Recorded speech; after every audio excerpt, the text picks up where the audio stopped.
Today I'm going to make a peach tart. I still have lots of peach here and nobody eats, so I will just make this a tart.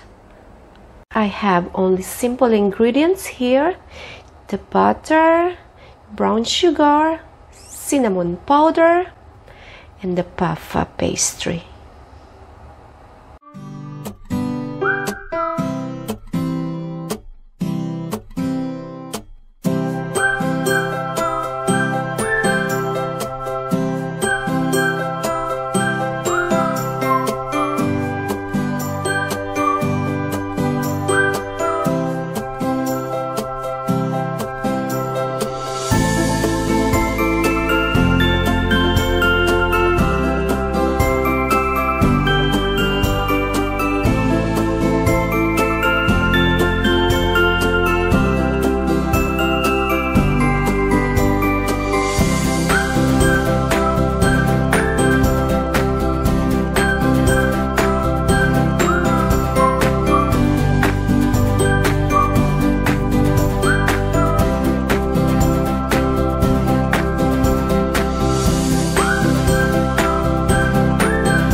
And I always love these almond flakes, so I will just add some almond flakes.